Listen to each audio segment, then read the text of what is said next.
ठीक है, आज अपन देखते हैं रेडॉक्स के रिएक्शंस को बैलेंस कैसे करते हैं। तो रेडॉक्स रिएक्शन मतलब होता क्या है? तो रेडॉक्स रिएक्शन मतलब होता है ऐसी रिएक्शन जिसमें ऑक्सीडेशन और रिडक्शन दोनों एक साथ होता है, उस रिएक्शन को अपन क्या बोलते हैं? Redox reaction. अब ऑक्सीडेशन मतलब क्या? तो ऑक्सीडेशन मतलब होता है आपका लॉस ऑफ इलेक्ट्रॉन और रिडक्शन मतलब क्या होता है आपका? Gain of electron. ठीक है, अब इसको बैलेंस कैसे करना है कोई भी रिएक्शन को? तो बैलेंस करने के लिए आपको दो मेथड दी हुई है। सबसे पहली मेथड है आपका ऑक्सीडेशन नंबर मेथड। कौन सी मेथड है आपका? Oxidation number method. अब इस ऑक्सीडेशन नंबर मेथड में अपन क्या करेंगे कि इक्वेशन बैलेंस हो जाएगी। इसके लिए आपको कुछ रूल्स फॉलो करना है। क्या करना है? कुछ रूल फॉलो करना है। आपको एकदम सिंपल वे में बताता हूं कि रूल कैसे फॉलो करना है। तो सबसे पहला क्या है आपका कि राइट द रिएक्शंस अपने को लिखना है। सबसे पहले कि रिएक्शंस क्या दिया है। कभी कभी क्या होता है आपको फॉर्मूला दिया रहेगा, उस फॉर्मूला को क्या करना है आपको? रिएक्टेंट फिर एरो देके क्या लिखना है आपको? राइट हैंड साइड में प्रोडक्ट लिखना है। सबसे पहला काम। दूसरा काम है आपका find out oxidation number of each element. Find out oxidation number of each element मतलब सभी एलिमेंट का क्या निकालना है आपको? ऑक्सीडेशन नंबर निकालना है। फिर rule number 3 find out which one is oxidized and which one is reduced मतलब किसका ऑक्सीडेशन हो रहा है? Find out which one is oxidized and reduced। ठीक है, अब ऑक्सीडेशन किसका हो रहा है, रिडक्शन कैसे हो रहा है, पता कैसे चलेगा? जब इलेक्ट्रॉन ऑक्सीड मतलब लॉस ऑफ इलेक्ट्रॉन हो रहा है तो अपन क्या बोलेंगे उसका? ऑक्सीडेशन। और गेन ऑफ इलेक्ट्रॉन हो रहा है तो अपन क्या बोलेंगे उसको? रिडक्शन। तो ऐसे अपन पता कर सकते हैं कि कौन से एलिमेंट का ऑक्सीडेशन हो रहा है और किसका रिडक्शन हो रहा है। चौथा होता है आपका calculate number of electron loss और गेन मतलब कितने इलेक्ट्रॉन लॉस हो रहे हैं और कितने इलेक्ट्रॉन गेन कर रहा है वो आपको कैलकुलेट करना है। ठीक है, अब उसके बाद पांचवा आता है opposite multiply the number of electron. Opposite multiply number of electron. जो भी नंबर ऑफ इलेक्ट्रॉन आपने काउंट किया कितने इलेक्ट्रॉन लॉस हो रहे हैं कितने इलेक्ट्रॉन गेन हो रहे हैं उनको क्या करना है आपको? अपोजिट मल्टीप्लाई करना है। अब इसमें तीन अलग अलग केस होते हैं। कभी नॉर्मल रहता है तो क्या करना है आपको? रिएक्टेंट के साइड मल्टीप्लाई करना है। किसके साइड मल्टीप्लाई करना है आपको? रिएक्टेंट के साइड। जितने इलेक्ट्रॉन लॉस हो रहे हैं जितने इलेक्ट्रॉन गेन हो रहे हैं। और कभी कभी वो सिंपलीफाई होता है, 3 दिया है और वो 6 हो रहे हैं तो वहीं पे सिंपलीफाई भी कर देना है कभी। और दूसरा केस आता है यदि वो डिसप्रोपोर्शनेशन रिएक्शन है। कौन सी रिएक्शन है आपकी? डिसप्रोपोर्शनेशन। उस डिसप्रोपोर्शनेशन रिएक्शन में आपको क्या करना है? यदि रिएक्टेंट के साइड मल्टीप्लाई नहीं हो रहा है तो प्रोडक्ट के साइड आपको मल्टीप्लाई कर देना है। ठीक है, और तीसरा केस होता है यदि कोई भी एलिमेंट 2 टाइम दिया या 3 टाइम्स दिया हुआ है तो उस नंबर ऑफ इलेक्ट्रॉन को उतने से क्या करना है आपको? मल्टीप्लाई करना है। क्या करना है आपको? मल्टीप्लाई। ये तीन आपके अलग अलग रिएक्शंस में अलग अलग एप्लीकेबल होते हैं तो ये थोड़ा फोकस करना। मैं सबके प्रॉब्लम आपको लेता हूं। अपोजिट मल्टीप्लाई करने के बाद क्या करना है आपको? बैलेंस ऑल द एलिमेंट मतलब जितने भी एलिमेंट्स हैं उनको क्या करना है आपको? बैलेंस करना है other than oxygen and hydrogen. Hydrogen और ऑक्सीजन को छोड़ के बाकी जितने भी एलिमेंट्स हैं उनको क्या करना है आपको? रिएक्टेंट और प्रोडक्ट की साइड बैलेंस करना है। 7 नंबर रूल आता है बैलेंस ऑक्सीजन एटम। क्या करना है आपको? ऑक्सीजन एटम को बैलेंस करना है। अब ऑक्सीजन एटम को बैलेंस कैसे करेंगे? तो ऑक्सीजन एटम को बैलेंस करने के लिए क्या करना है आपको? Add same number of water molecules. क्या करना है आपको? Add same number of water molecules where oxygen is less मतलब जिधर ऑक्सीजन कम है उधर उतना ही नंबर ऑफ क्या लगा देना है आपको? वाटर लगा देना है। तो ऐसे अपन क्या कर सकते हैं? ऑक्सीजन बैलेंस कर सकते हैं। 8 नंबर आता है बैलेंस हाइड्रोजन एटम। सबसे लास्ट में किसको बैलेंस करना है आपको? हाइड्रोजन एटम को बैलेंस करना है। अब हाइड्रोजन एटम को बैलेंस करने के लिए दो रूल आपको दिए गए हैं। एक होता है एसिडिक मीडियम और दूसरा क्या होता है आपका? Basic medium. तो आपको क्वेश्चन में दिया रहेगा balance this equation in acidic medium and balance this equation in basic medium. यार नहीं दिया है तो आपको H+ दिया रहेगा। H+ दिया मतलब एसिडिक OH माइनस दिया है मतलब बेसिक। अब एसिडिक मीडियम में क्या करेंगे, तो add same number of H plus ion where hydrogen is less. मतलब एसिडिक मीडियम में क्या करना है, जिधर हाइड्रोजन कम है उधर उतने ही नंबर में H प्लस लगा देना, इक्वेशन आपकी बैलेंस हो जाएगी। But in case of basic medium add same number of water molecules where hydrogen is less. मतलब जिधर हाइड्रोजन कम है उधर उतने नंबर ऑफ क्या लगाना है आपको, वाटर लगाना है। And simultaneously add same number of OH minus ion in opposite side.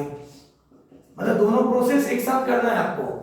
मतलब बेसिक मीडियम में क्या करना है, जिधर हाइड्रोजन कम है उधर उतने ही नंबर ऑफ वाटर मॉलिक्यूल्स लगाना है और simultaneously add same number of OH minus ion in opposite side. ऐसे करके आपको रिएक्शन को क्या करना है, बैलेंस करना है। रूल 1 बाय 1 फॉलो करेंगे तो ज्यादा इजी होगा। ठीक है, कॉम्पिटिटिव एग्जाम में भी आता है आपको इक्वेशन बैलेंस करने के लिए आपको रिएक्शन दिया रहता है, x y z लिखा रहता है, आपको क्या बताना पड़ेगा, वहां पे नंबर बताना पड़ता है कि x कितना है y कितना है। एक बार मैं वापस उनको रिकॉल करता हूं। Rule number 1, right the reactions, है ना। रिएक्शन आपको कभी कभी फॉर्मूला दिया रहेगा या डायरेक्ट फॉर्मूला दिया तो फॉर्मूला लिखने का। Rule number 2, find out the oxidation number of each element. जो भी एलिमेंट दिया है सभी एलिमेंट का क्या करना है आपको, ऑक्सीडेशन नंबर निकालना है। Rule number 3, find out which one is oxidise and which one is reduce. किसका ऑक्सीडेशन हो रहा है किसका रिडक्शन हो रहा है वो निकालने का। उसके बाद नेक्स्ट नंबर रूल में find out number of electron loss और गेन। फिर opposite multiply the number of electron. यदि रिएक्टेंट में दो साइड है तो दोनों साइड मल्टीप्लाई कर देने का, यदि रिएक्टेंट में मल्टीप्लाई नहीं हो रहा है तो प्रोडक्ट में करने का। अब उसमें क्या हो रहा है, रिएक्टेंट में हो रहा है तो कोई प्रॉब्लम नहीं है। अब यदि डिसप्रोपोर्शनेशन रिएक्शन आती है तो उस केस में आपको क्या करना है, रिएक्टेंट के साथ मल्टीप्लाई नहीं करना है तो किधर करना है आपको, प्रोडक्ट की तरफ करना है। और कोई भी एलिमेंट यदि एक से ज्यादा है, जैसे 2 बार है 3 बार है, तो उस नंबर ऑफ इलेक्ट्रॉन को भी क्या करना है, उससे पहले मल्टीप्लाई करना है। फिर balance all the element other than oxygen और हाइड्रोजन। हाइड्रोजन और ऑक्सीजन को छोड़ के बाकी पूरे एलिमेंट को बैलेंस करना पहले। उसके बाद ऑक्सीजन एटम को बैलेंस करना है। ऑक्सीजन एटम को बैलेंस करने के लिए क्या करना है, जिधर ऑक्सीजन कम है उधर उतने ही नंबर ऑफ क्या लगाना है आपको, वाटर मॉलिक्यूल्स लगा देना है। फिर बैलेंस हाइड्रोजन एटम। अब हाइड्रोजन एटम को बैलेंस करने के लिए आपको 2 रूल फॉलो करना है, एक एसिडिक मीडियम का और दूसरा बेसिक मीडियम का। तो एसिड ऐसे लिखा रहेगा क्वेश्चन में कि balance equation in acidic medium और बेसिक मीडियम। तो एसिडिक मीडियम एकदम सिंपल है कि जिधर H+ कम है मतलब हाइड्रोजन कम है उधर उतने नंबर ऑफ क्या लगा दो, H+ लगा दो, बस हो गया balance. But in case of basic medium जिधर हाइड्रोजन कम है उधर उतने number of same number of water molecules और अपोजिट में क्या करना है, same number of OH minus ion आपको लगाना है। तो ऐसे अपन क्या कर सकते हैं, इक्वेशन को बैलेंस कर सकते हैं। ठीक है, अब इसके अपन क्या देखते हैं, प्रॉब्लम्स देखते हैं कि लेके देखते हैं कि कैसे इक्वेशन बैलेंस होती है। रूल बाय रूल आपको क्या करना है, फॉलो करने का है। डायरेक्ट करेंगे तो आंसर गलत होने के चांसेस रहेंगे।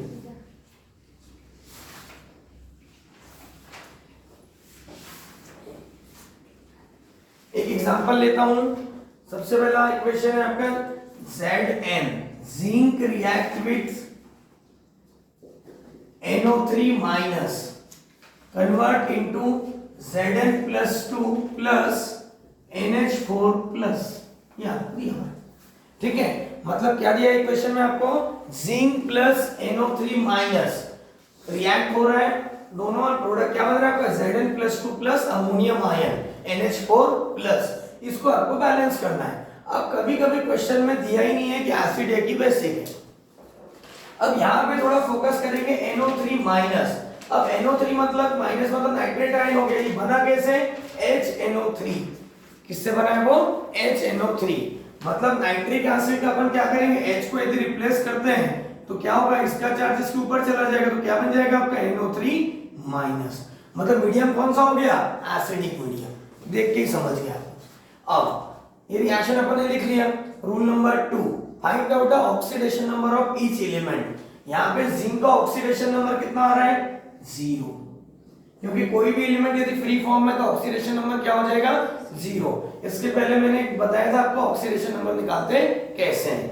यहाँ पे नाइट्रोजन का ऑक्सीडेशन नंबर निकालिए तो क्या हो जाएगा आपका NO3 माइनस है, नाइट्रोजन का क्या ले लेंगे अपन x, ऑक्सीजन कितने टाइम है 3 टाइम, तो -2 इंटू 3 कितना हो जाएगा -6 इज इक्वल टू क्या हो जाएगा -1। तो x बराबर क्या हो जाएगा आपका +5। हो गया क्लियर। तो यहाँ पे कितना आ रहा है नाइट्रोजन का ऑक्सीडेशन नंबर +5 आ रहा है। यहाँ पे जिंक का ऑक्सीडेशन नंबर कितना आएगा +2, क्योंकि जिंक के ऊपर कौन सा चार्ज है +2 का चार्ज है। अब NH4+ दिया है तो इसमें अपन निकालेंगे कैसे, तो नाइट्रोजन का क्या हो जाएगा आपका x, हाइड्रोजन का क्या रहता है आपका +1। अब +1 है तो 4 टाइम है तो क्या हो जाएगा +4 इज इक्वल टू +1। तो x इज इक्वल टू क्या हो जाएगा +1 -4, आंसर कितना आ जाएगा -3। यहाँ पे नाइट्रोजन का ऑक्सीडेशन नंबर कितना हो जाएगा -3। अब थोड़ा यहाँ पे फोकस कीजिए कि दोनों नाइट्रोजन ही है, बट यहाँ पे नाइट्रोजन का ऑक्सीडेशन नंबर प्लस और यहाँ पे क्या है माइनस। ऐसा क्यों हो गया, बिकॉज NO3 में nitrogen is electropositive as compare to oxygen, but in NH4+ nitrogen is more electronegative than hydrogen. ठीक है, अब इसमें अपन निकालते हैं किसका ऑक्सीडेशन और किसका रिडक्शन हो रहा है। तो देखो जिंक 0 से कहां जा रहा है +2, मतलब मैथ्स की स्केल में क्या होता है जब अपन देखते हैं यहाँ पे क्या रहता है 0, इधर क्या रहता है माइनस की वैल्यू और इधर क्या रहता है प्लस की वैल्यू। तो जब वैल्यू इधर जाती है तो क्या हो रहा है इसका ऑक्सीडेशन, जब वैल्यू रिवर्स आती है तो क्या होता है आपका रिडक्शन। ठीक है, कंफ्यूज नहीं होना, एकदम सिंपल सा आपको बता दिया है। अब जिंक 0 से +2 जा रहा है मतलब आगे जा रहा है, तो क्या हो रहा है इसका आपका ऑक्सीडेशन हो रहा है। हो गया क्लियर। अब यहाँ पे नाइट्रोजन +5 से कहा जा रहा है आपका -3 जा रहा है, तो -3 जा रहा है मतलब रिवर्स आ रहा है, तो क्या हो रहा है यहाँ पे रिडक्शन। तो किसका ऑक्सीडेशन हो रहा है और किसका रिडक्शन हो रहा है ये भी अपन ने निकाल लिया। अब नंबर ऑफ इलेक्ट्रॉन लॉस और गेन, कितने इलेक्ट्रॉन लॉस हो रहे हैं और कितने इलेक्ट्रॉन गेन हो रहे हैं वो अपने को निकालना है। यहाँ पे 0 से +2 मतलब कितने इलेक्ट्रॉन है 2 इलेक्ट्रॉन, कितने इलेक्ट्रॉन है 2 इलेक्ट्रॉन। ऊपर +5 से -3 है ना। अब निकालेंगे कैसे, तो देखो यहाँ पे क्या करने का -3 ड्रॉ करने का है ना। कैसे पता चलेगा, -3 के बाद क्या आता है -2, -1 0 +1 +2 +3 +4 और +5, कितना आ रहा है आपका आंसर +5 से कहां गया वो -3 तक है ना। 1 2 3 4 5 6 7 8, कितने इलेक्ट्रॉन आ रहे हैं आपके 8 इलेक्ट्रॉन। ठीक है, क्योंकि बहुत लोग क्या करते हैं इसमें डाउट क्या हो जाता है कि 0 को लेना कि नहीं लेना, आपको 0 भी कंसीडर करना पड़ेगा। 0 यदि आपने छोड़ दिया तो आपका नंबर ऑफ इलेक्ट्रॉन गलत हो जाएंगे। तो कितने इलेक्ट्रॉन गेन कर रहा है वो 8 इलेक्ट्रॉन गेन कर रहा है। यहां तक क्लियर है सबको। अब उसके बाद क्या करना है, यहाँ पे नीचे 2 है और ऊपर कितना है 8। यदि सिंप्लीफाई हो रहा है, ये नहीं होता तो कोई प्रॉब्लम नहीं है, लेकिन हो रहा है तो क्या करेंगे 2 1 जा 2 और 2 4 जा 8, ये यहां से सिंप्लीफाई करना। अब opposite multiply the number of electron, तो जिंक के नंबर ऑफ इलेक्ट्रॉन कितने दिख रहे हैं आपको 1 और नाइट्रोजन के कितने दिख रहे हैं NO3 माइनस के 4 दिख रहे हैं। अपोजिट मल्टीप्लाई करेंगे तो आंसर क्या आ जाएगा आपका 4Zn plus NO3 minus, product क्या बनेगा आपका Zn+2 प्लस NH4 प्लस। पहले क्या करने का आपको अपोजिट मल्टीप्लाई करने का। अब balance all the element other than oxygen and hydrogen. यहाँ पे जिंक कितने बार है 2 टाइम्स, मतलब जिंक कितने बार है यहाँ पे 4 टाइम्स, तो अपन क्या ले लेंगे यहाँ पे 4 लगा देंगे। नाइट्रोजन कितने बार है यहाँ पे 1, तो यहाँ पे भी कितना आ गया आपका 1।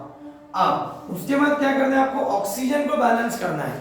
अब ऑक्सीजन को बैलेंस कैसे करेंगे, तो ऑक्सीजन यहाँ पे कितने टाइम्स है 3 टाइम्स, यहाँ पे तो एक भी नहीं है, तो अपन जिधर ऑक्सीजन कम है उधर उतने नंबर ऑफ क्या लगा देंगे अपन वाटर लगा देंगे, सेम नंबर। ये रूल है अपना। तो ऑक्सीजन क्या हो गया आपका बैलेंस हो गया। अब हाइड्रोजन बैलेंस करिए, यहाँ पे हाइड्रोजन कितने दिख रहे हैं 0, इधर हाइड्रोजन कितने हैं 3 2 जा 6 6 प्लस 4 कितना हो गया आंसर 10, तो यहाँ पे अपन क्या लगा देंगे 10H+। ये इक्वेशन आपके बैलेंस समझ रहे हैं। तो ये आपको कॉम्पिटिटिव एग्जाम में कैसा दिया रहेगा XZn plus Y NO3 minus plus ZH plus, arrow के बाद दिया रहेगा